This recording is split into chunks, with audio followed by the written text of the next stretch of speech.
Admiral John Carter stood at the large window of Earth Space Station Alpha, watching the alien ship approach.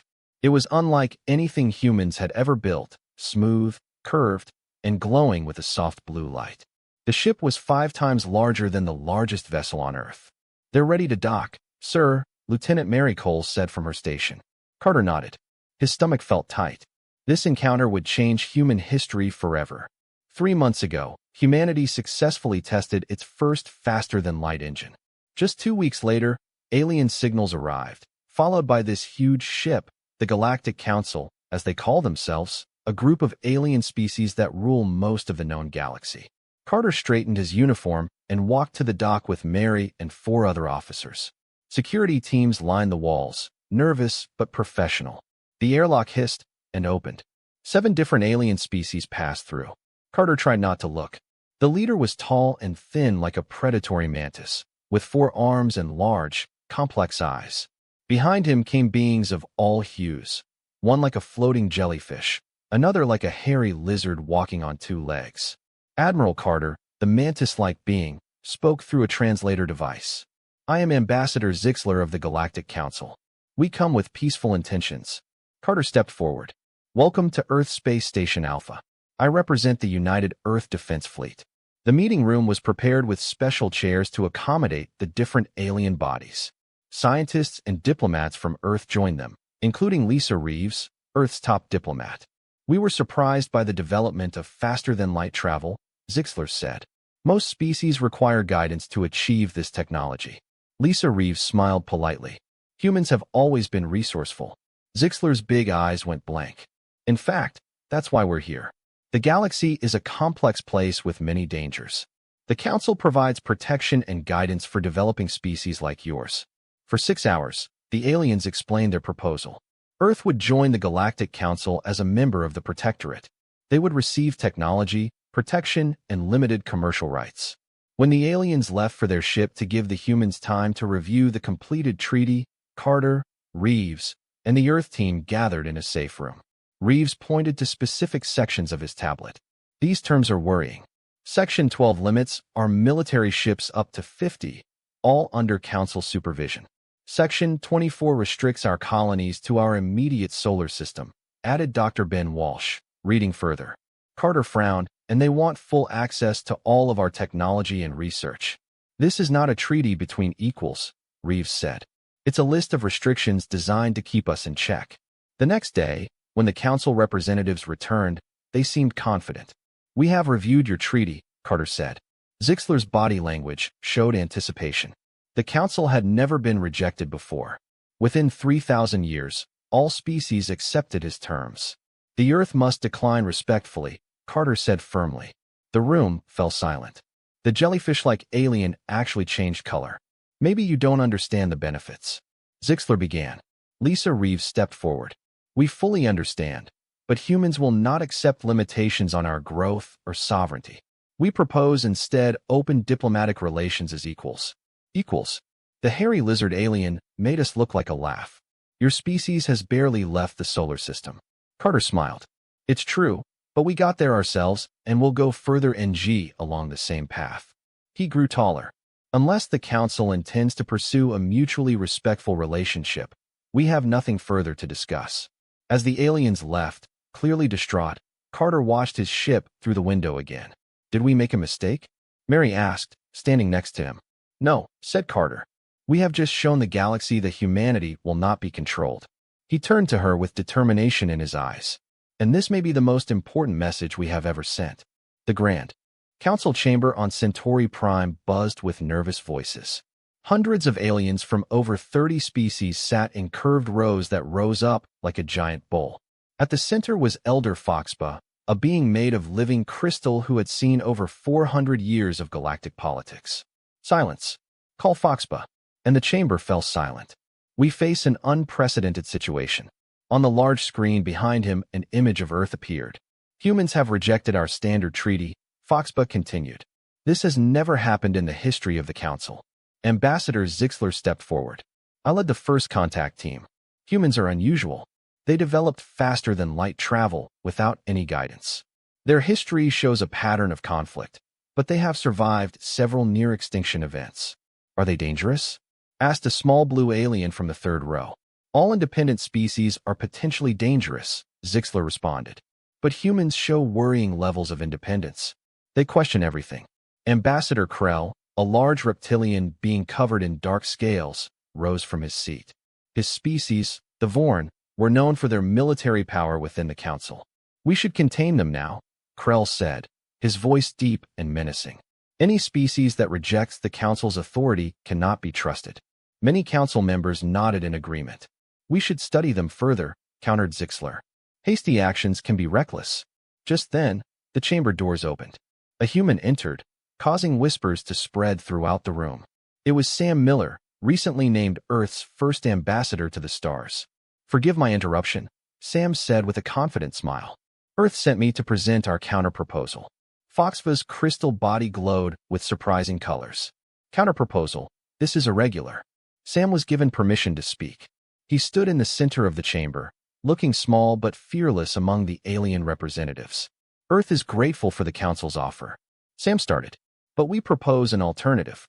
Earth will join the Galactic Council as a full and equal member with the same rights as the founding species. The chamber erupted in shocked voices. No new species has ever demanded equal status immediately upon accession. Impossible, cried Krell. Their species is only 200,000 years old. Some council members have a history that spans millions of years. Sam remained calm. Age does not determine value. Ambassador Krell, humanity offers new perspectives and innovative solutions. What do humans bring to the council that we don't already have? Ask another foreign representative. Adaptability, Sam replied. In our short history, humans have faced countless challenges and overcome them all. We learn quickly and think differently. These qualities have value. Elder Foxbase studied the human with interest. Your proposal will need to be considered carefully. It is unprecedented. Take all the time you need, Sam said. Meanwhile, Earth continues to develop its space program and establish colonies in nearby star systems. This announcement caused another wave of concern among council members. Most new species waited for council approval before expanding. After SM came out, the council debated for hours. Zixler reviewed human history for the assembly, showing how these beings survived ice ages, plagues, wars, and environmental disasters. They adapt and grow stronger with each challenge, Zixler concluded. This makes them unpredictable. Elder Foxba's crystal form pulsed with deep thoughts. In the council's 3,000-year history, we have incorporated 217 species into our union. All have accepted our guidance and protection. No one ever demanded equality from the beginning. Ambassador Krell growled. Because they are arrogant and dangerous, we must act now, while they are still limited to a small region of space. No, Foxba decided. We will create a new treaty that appears more generous, but still guarantees adequate control. Human beings must be guided to the correct place within our galactic order. But when the meeting ended, many council members felt uncomfortable. Something about these humans was different. And for the first time in centuries, the Galactic Grand Council felt fear.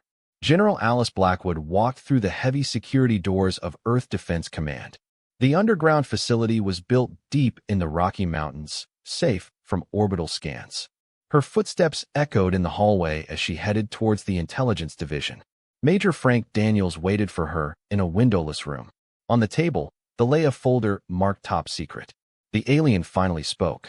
Blackwood asked. Daniels nodded. Yes, General. 3 days of comfortable treatment and respectful questions worked better than any pressure. 2 months ago, Earth security forces captured an alien observer during an unauthorized landing near Chicago. The being, called Narvit, had been collecting information about human military capabilities. Instead of treating the alien like a prisoner, Earth treated him like an honored guest who simply broke protocol. Show me what we learned, ordered Blackwood. Daniels activated the wall screen. Narvit was surprisingly open when he realized we meant no harm. It seems that the entire structure of the Council is based on a single principle: control. The screen showed historical records of a dozen alien worlds. The Council's founding species evolved as prey on their home worlds. Daniels continued. Your natural instinct is to avoid conflict through rules and structure. When they encountered aggressive species in space, They developed a system to contain them. Blackwood studied the information. So they are afraid of us. Terrified would be more accurate, General, Daniels replied. Their historical records show multiple extinction events caused by warlike species. Their treaties are not diplomatic documents. They are control mechanisms. And they've never been rejected before, reports Blackwood. Never. Our refusal does not fit with your understanding of how developing species should behave. Daniels changed the display to show the Council's military capabilities. They have impressive technology, but their combat doctrine is weak. They haven't fought a real war in thousands of years. Blackwood studied the data carefully. Their ships are advanced, but their tactics are basic. They rely on overwhelming numbers, not strategy. Exactly, said Daniels. And there is another thing. He opened a new file. Narvit mentioned something called void entities at the edge of the galaxy. The Council is monitoring them with great concern. A potential threat. One they have been hiding from the newer species. Apparently, these void entities destroyed several outer colonies. The Council is afraid, but doesn't know how to combat them. Blackwood scanned the large map of human space on the wall. In the 3 months since first contact, humanity has doubled its shipbuilding efforts and accelerated its expansion to nearby stars. We don't want war with the Council, she said calmly. But we also will not accept being controlled. What is our next step? Daniels asked. Blackwood pointed out several star systems on the map. We continue to expand our defensive perimeter. We established colonies here, here, and here. We have developed better shields based on the technology we observed on your ships. A young officer came in with a message. General, the Council has sent a new diplomatic team. They are requesting a meeting to present a revised treaty. Blackwood shared a knowing look with Daniels. Right on time. Let's see what kind of control they are trying to establish this time. Later that day, in his private office, Blackwood reviewed defense readiness reports. Earth now had 27 warships with faster-than-light capabilities. Not enough to win a war against the Council's vast fleets, but enough to make any attack expensive. On his desk were the personal files of Admiral Carter and Ambassador Miller. They were both doing an excellent job of acting, living humanity among the stars, but it was Blackwood's job to prepare for the worst while they hoped for the best. We came in peace, she told herself, repeating the message that humanity transmitted to the stars. Then she added quietly, but we came prepared. Outside his window, new recruits were trained in the use of adapted alien technology. Humanity was learning quickly, perhaps too quickly for the board's comfort. Ambassador Diane Wong sat at the large glass table, her face calm despite the tension in the room. In front of him, 3 alien representatives awaited Earth's response to their second tree proposal. This meeting took place on the neutral space station orbiting Mars, a new facility built to host diplomatic talks. Wong spent 3 days reviewing the document with his team. The advice was smart this time. Military restrictions were less obvious, hidden behind friendly offers of protection and joint patrols. We appreciate the Council's revised proposal, Wong said, his voice firm. However, the Earth must decline again. The lead alien, the blue-skinned being called Trill, blinked all 4 eyes quickly. Ambassador Wong, you may not understand the benefits we offer. Trade routes alone would increase Earth's prosperity by 30%. Wong smiled politely. The benefits are clear, Ambassador Trill, but so are the costs. She highlighted several sections on her tablet. These trade agreements would make Terra dependent on Council resources within 5 years. These technology exchanges require us to share all of our innovations and receive only select board technologies in return. Trill's skin darkened slightly. Such agreements protect the developing world from moving too quickly. It is for your benefit. Earth will determine what will benefit Earth, Wong replied firmly. We remain open to equal partnership, but not controlled integration. After the aliens left, Wong contacted Earth Defense Command. General Blackwood's face appeared on the secure screen. They didn't take the rejection well, Wong reported. Their body language showed genuine confusion. They don't understand why we keep saying no. Blackwood nodded. Their psychology cannot understand our desire for independence. It scares them. What is our next step? Keep communication open. In the meantime, we have something they need to see. On Centauri Prime, the Central Council meeting chamber was in chaos. High Counselor Vexrel, an ancient being with tentacles and eyes that saw beyond northern space bad, asked for order.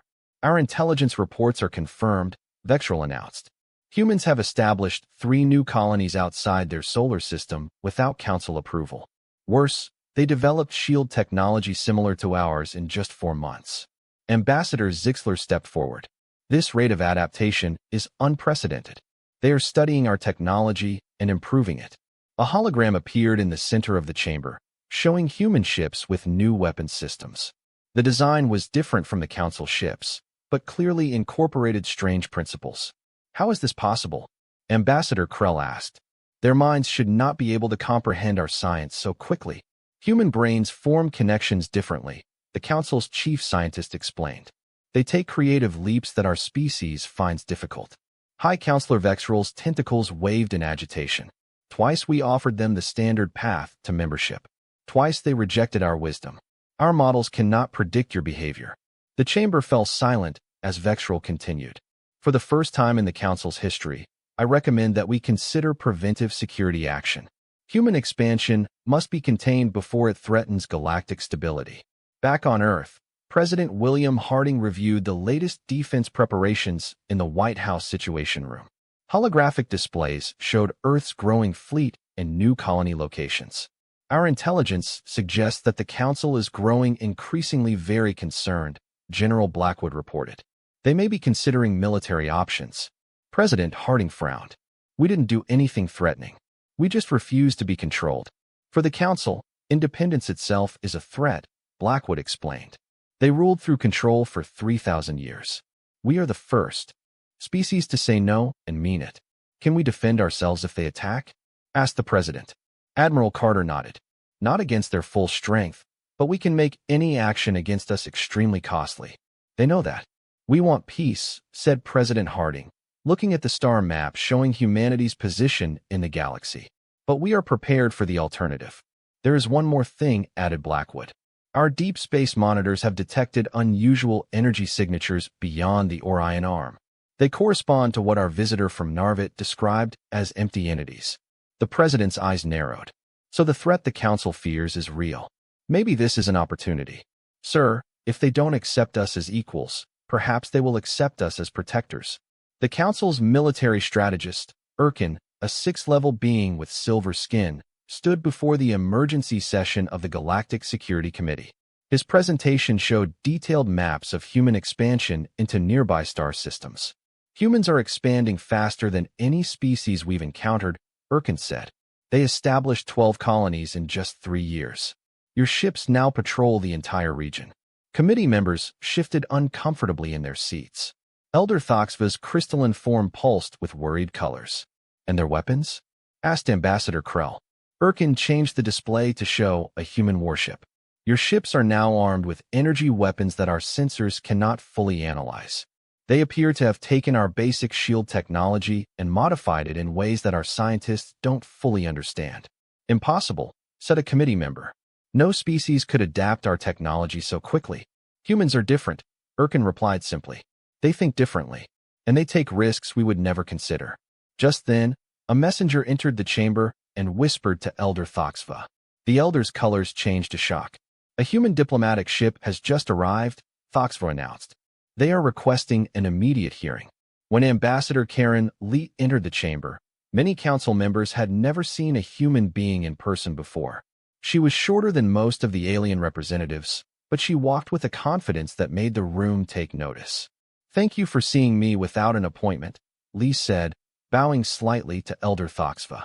Earth sends greetings and a proposal that cannot wait. The council members looked at each other suspiciously. Humans had already rejected 2 treaties. What proposal could be so urgent? Asked Thoxva. Lee activated a small device. A hologram appeared showing strange energy patterns. These readings were captured by our deep space monitoring stations at the end of the Orion Arm. We believe they correspond to what you call void entities. The chamber became completely silent. The void entities were the Council's most closely guarded secret beings, from the darkness between the galaxies who destroyed several outer colonies. How could they know about the void entities? Elder Thoxva whispered to Ambassador Zixler. Most importantly, Zixler replied calmly, why would they offer to help us against a threat that terrified the entire Council? Lee continued talking. Earth proposes a mutual defense agreement. Our ships will help patrol the borders of municipal space. Together we can defend ourselves against this common threat. Ambassador Krell stood up angrily. This is a trick. Humans seek to learn our defensive capabilities. Lee turned to face him calmly. If we wanted to learn your defenses, we wouldn't need to offer help. Our information collection has already been quite effective. This statement sent another shockwave through the chamber. What does Ambassador Lee mean? Ziegler quickly added. Trying to calm the situation is so that sharing information benefits everyone. Exactly, Lee said with a smile. We know about the attacks on your outer colonies. We know that the Council's standard military doctrine has been ineffective against these entities. Humans have a different approach to combat that can help. Elder Thoxvis studied the human carefully. Why would Earth help defend Council space when you rejected membership twice? Because void entities will not stop at the Council's borders, Lee responded. Earth understands that some threats require cooperation, even between different political systems. We don't need to be under your control to be your allies. The concept seemed to confuse many board members. In their experience, control and alliance were the same thing. We need time to consider this proposal, Elder Thoxva finally said. Of course, Lee replied. But I should mention that our sensors suggest that the movements of the void entities have accelerated in the last month. Time can be something we don't have much of. As Ambassador Lee left the chamber, the council erupted into debate. Some considered the human offering genuine, others a clever trap. But everyone agreed on one thing. Humans continued to behave in ways that their models could not predict. And nothing scared the Galactic Council more than unpredictability. Draft, a junior member of the council, paced in his private chamber. The young Telnerian only joined the council 3 years ago, but he had already formed a faction of like-minded representatives who believed the old ways were too lenient. Humans needed to see their place in the galactic order. The council talks while the humans' get stronger every day. Draft told his 5 supporters gathered in the room. Ambassador Lee's proposal is clearly intended to divide us. What do you suggest? Asked Mira, a feathered being who controlled his significant military strength. Trav activated a holographic display showing a human colony on Proxima Centauri V. This is the most important outer settlement. It houses your new weapons research center. My sources confirm that it is still poorly defended as they concentrate on their other colonies. The full council would never approve an attack, another member warned. That's why we won't ask for approval, Trav replied. A small containment action, using our personal security forces, will show humans that the challenge has consequences. Once this is done, the board will have no choice but to support our actions. The group nodded, not realizing that this decision would change the galaxy forever. 3 days later, Admiral Ryan Douglas of Earth's Third Fleet was reviewing reports in his office aboard the flagship Unity when alarms sounded throughout the ship. Admiral, your communications officer called urgently. We are receiving emergency signals from the Proxima colony. They are under attack. Douglas rushed to the command center. The tactical display showed 12 alien ships firing at the colony's defensive systems. They are Council ships, said his second-in-command. Douglas's face hardened. Alert all ships in the fleet. Set course to Proxima at full speed. Before the orders could be carried out, another officer shouted. Sir, the quantum communications network detected energy accumulations in the attacking fleet 8 hours ago. The Defense Command has already sent response units. Douglas watched the tactical display update in surprise. 6 human stealth ships suddenly appeared around the attack Council ships. They were there waiting. Having detected preparations for the attack through Earth's new quantum entanglement communication system that allowed instantaneous transmission of information over any distance. What happened next surprised even the experienced admiral. The human ships deployed a new weapon system that targeted the alien ships' propulsion units with extreme precision. Within minutes, all 12 Council ships were disabled, but completely intact with no alien casualties. And Defense Command reports that the situation is contained, the communications officer said. No human casualties. All attackers were disabled and crews captured. Back on Centaurid Prime, the main council chamber descended into chaos. The emergency session was called the moment the attack was detected, but events unfolded very quickly. How did they know? Shouted Ambassador Krell. How were they waiting for our ships? Elder Foxva's crystal form pulsed. With rage. Who authorized this attack? This was not approved by the full council. Drav and his supporters were left in stunned silence. Its containment action was neutralized before it even began properly. The main camera screen was activated without warning. The face of President William Harding appeared, his expression serious but controlled. Members of the Galactic Council, he began. An unprovoked attack has just been made against a peaceful Earth colony. Our response was measured and precise. No lives were lost on either side. The council members watched in shocked silence. We captured their vessels and crews, Harding continued. They will be well taken care of and returned safely. But know this, Earth came to this galaxy in peace. We still desire peace, but we will not be subjugated or attacked. His eyes seemed to meet each council member's gaze across the room. Screen. Your turn, councilors. When the broadcast ended, the chamber remained silent for long moments. Finally, Ambassador Zix's tradition has spoken. Humans could have destroyed those ships and killed everyone on board. Instead, they disabled them without casualties. This was not the action of a warlike species. Their technology is much more advanced than they let on, Elder Foxfuck said calmly. They were watching us while we thought we were watching them. For the first time in the Council's long history, they faced a species they could neither predict nor control, and the realization was frightening. Dr. Olivia Parker hunched over her desk, surrounded by alien historical texts and biological data. As Earth's leading xenanthropologist, she has been studying Council species for months, trying to understand why relations remain so tense despite humanity's peaceful intentions. I think I found it, she said to herself, excitement growing as connections formed in her mind. She quickly called an emergency meeting with the Joint Earth Council diplomatic team that formed after the Proxima incident. 2 hours later, she stood before a mixed group of humans and aliens in a conference room aboard the orbiting diplomatic station. The problem isn't political, Parker explained, displaying images of the homeworlds of various Council species. It is biological and cultural. All of the Council's founding species evolved as prey on their home planets. The room fell silent as humans and aliens considered this statement. Their evolutionary psychology is fundamentally different from ours, Parker continued. Humans evolved as persistent hunters who faced danger head-on. Council species have evolved to detect threats early and avoid confrontations whenever possible. Ambassador Zix's big eyes blinked rapidly. This is true, although we rarely discuss the subject with strange species. Parker nodded.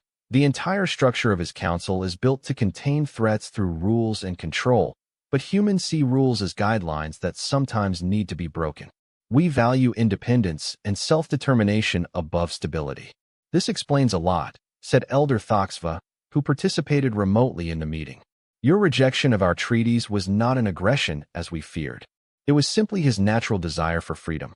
Exactly, Parker replied. And his desire to control us was not malicious. It was his natural response to a potential threat. Based on this new understanding, Earth's diplomatic approach changed dramatically. Instead of trying to negotiate with the entire council, Ambassador Greg Peterson's team began establishing direct relationships with individual representatives. Ember species. The Tellerados are interested in our agricultural methods, Peterson told President Harding during a secure meeting. Norva wants our help to develop new medicines. Each species has needs that the Earth can satisfy without demanding its submission, and they are willing to bypass council protocols. Ask Harding. That's the surprising part, Peterson responded.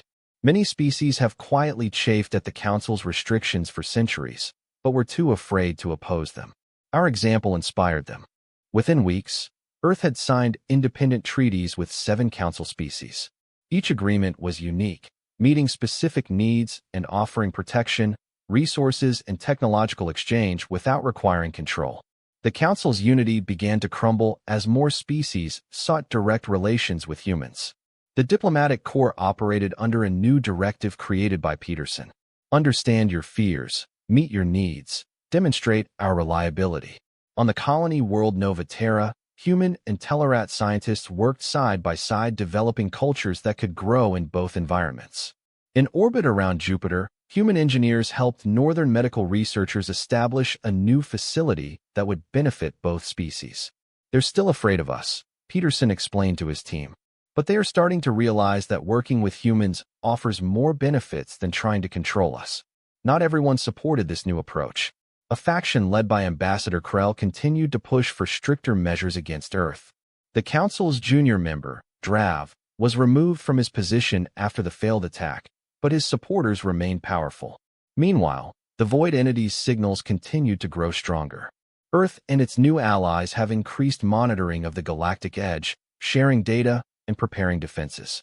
In her laboratory, Dr. Parker continued to study municipal psychology.